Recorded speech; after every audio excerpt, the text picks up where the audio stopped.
Nesse vídeo a gente vai falar um pouco sobre como o Python funciona usando pacotes e módulos, né? Então, a gente já instalou o Python no computador. Então, para a gente começar uma sessão do Jupyter, né? Então a gente tem que ir lá no prompt. No prompt, eu quero ir para a pasta que eu estou usando para a aula, né? Então, para mim andar, eu poderia ir por outro caminho, mas assim, usando o prompt, e eu posso me deslocar entre a estrutura de diretórios que eu tenho no computador. Para fazer isso, eu tenho que usar o comando cd, né, que é change directory, com dois pontinhos. Ele vai voltar para um nível abaixo, né, da estrutura. Daí, se eu der de novo, eu estou na raiz, né, do disco C, onde tem um sistema operacional. E agora, de novo, agora eu vou subir para onde está o material de aula, aula Python R, cd aula Python R. Então, agora eu entrei aqui na pasta que eu vou deixar o material que eu estou trabalhando, né, ao longo do curso. E aqui então eu posso começar uma sessão do Jupyter. Jupyter Lab. E aí vai abrir a IDE, né, que no meu caso é através do Chrome. Abrindo a IDE,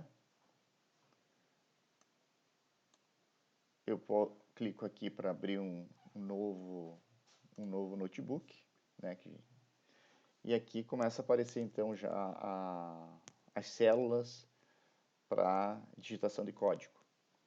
Tá? Então, vocês têm que explorar como funciona o Jupyter e as suas funcionalidades, mas clicando aqui, se eu digitar o M, essa célula vira uma célula de Markdown, que seria uma célula de edição de conteúdo não código, né? Se você quiser colocar equações, figuras, endereço de internet, texto, então nós podemos dizer aqui,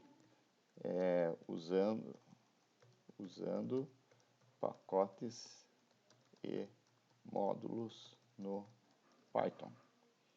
E quando eu dou um Ctrl Enter, ele executa e você pode configurar essa célula do jeito que quiser. Daí tem as várias células de atalho, né? Então quando a gente digita a tecla B, ele vai me dar novas células de código embaixo, e cada célula eu posso desenvolver um pedaço do código, né? Quer dizer, a grande utilidade do Jupyter é essa possibilidade de você compartimentar o código, né? É diferente quando você está escrevendo uma aplicação, às vezes é melhor você colocar tudo junto e usar um editor de texto, um outro tipo de IDE, que você pode fazer tudo integrado em um único arquivo. Mas aqui no caso é mais interessante, é mais didático aprender programação usando esse tipo de programação modular. Bom, o Python ele trabalha uma linguagem básica, genérica, mas nós podemos, assim, as pessoas constroem ferramentas a partir dessa linguagem básica para aumentar a funcionalidade do Python. Então, por exemplo, eu não sou programador para ficar desenvolvendo elementos básicos do Python, mas eu quero o Python para analisar dados. E para isso, tem pessoas que desenvolveram, então, ferramentas que agregam essas funcionalidades que o Python não tem inicialmente, né? O Python é uma linguagem genérica, mas alguns grupos, alguns projetos, pessoas se juntam, programadores se juntam para desenvolver pacotes que aumentam a funcionalidade específica em diferentes áreas. Tá? Então isso vem como pacotes. Para quem está acostumado com alguma coisa de MATLAB, né, seriam os toolboxes, mais ou menos. Tá? Não é a mesma coisa, mas é alguma coisa similar. E em vez de usar toolbox, aqui a gente fala de pacotes, e em vez de falar de functions, né, como falaria no MATLAB, aqui nós falamos de módulos, né? Então, um pacote é um conjunto de módulos que seriam as ferramentas individuais. Então, você tem a caixa de ferramentas, que seria o pacote, e várias ferramentas dentro, que seriam os módulos, né? Então, na linguagem do Python, nós estamos falando de pacotes e módulos. Para tornar o Python matemático, digamos assim, ele já faz matemática, mas assim, para tornar ele uma ferramenta de álgebra linear tal qual a gente usa o MATLAB, né, que é o análogo que nós sempre usamos como alternativa, né, são duas ferramentas fundamentais. Um é o NumPy, então vamos carregar aqui o NumPy, que é o Numerical Python, import NumPy. E eu posso colocar aqui um apelido, NP. Então, porque toda vez que eu usar um módulo do NumPy, eu tenho que chamar o NumPy. Então, em vez de eu escrever NumPy, eu posso escrever apenas NP. E o outro módulo essencial para nós é o que faz gráficos, né? O NumPy não gera gráficos. O NumPy, ele traz a funcionalidade matemática, algébrica, trigonométrica para o Python. Torna isso mais fácil para a gente. Nós poderíamos construir esses módulos a partir do zero, mas não é nosso objetivo, né? Nós vamos pegar já essas facilidades que já estão no NumPy. Para gráficos, existem também outros pacotes. O pacote mais amplamente utilizado é o import matplotlib pyplot, ASPLT.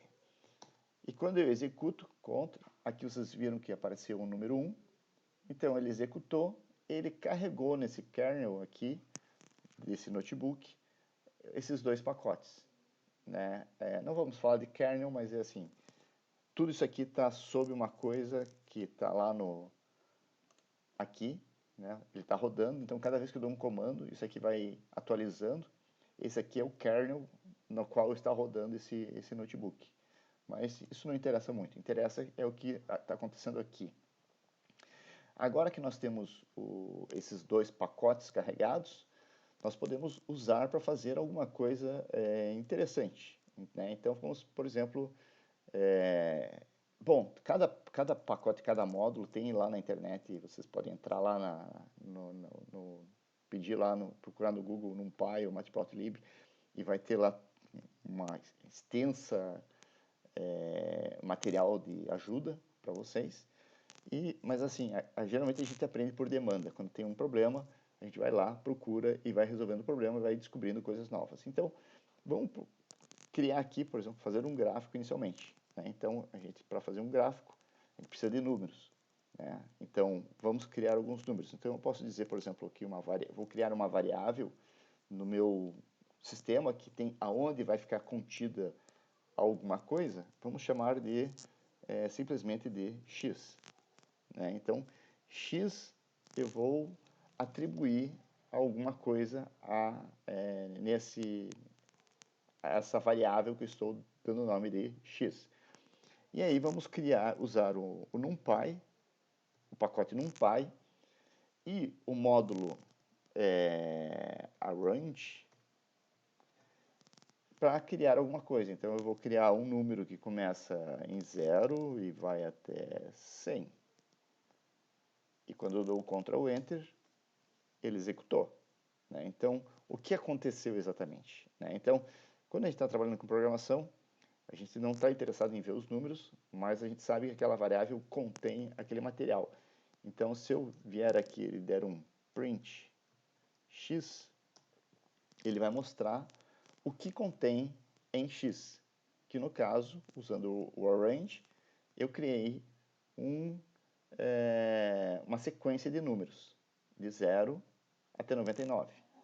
E isso é importante também, já as pessoas se acostumarem, né? Principalmente aquele pessoal que está vindo do MATLAB para o Python, que diferente do MATLAB, o Python, quando a gente define um número, esse número é até, não incluso.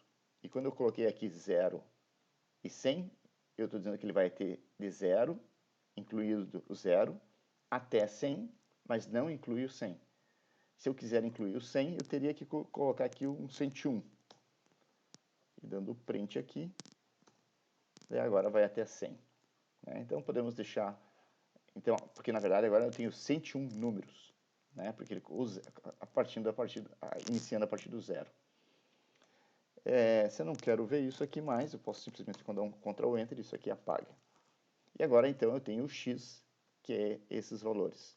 Agora eu posso criar uma outra variável e dizer que y é igual a, para usar o NumPy, vamos usar aqui o NumPy seno de x. E ele fez essa operação. Se eu tentasse usar sem o NumPy, se eu tentasse usar y igual seno de x, ele vai me dar um erro dizendo que o seno não é definido. Não existe a operação seno no Python cru. Né? Você tem que criar essa função seno e usando através de um módulo. Tá? No caso, isso já é feito pelo NumPy. Mas, para dizer que eu estou usando isso pelo NumPy, eu tenho que fazer aquela sintaxe usando o NP antes, dizendo que isso aqui, o seno, é um módulo do NumPy. Tá? Bom, agora eu tenho x e tenho y. Se eu quiser ver o y, eu posso dar um print y e vai mostrar aqui o resultado.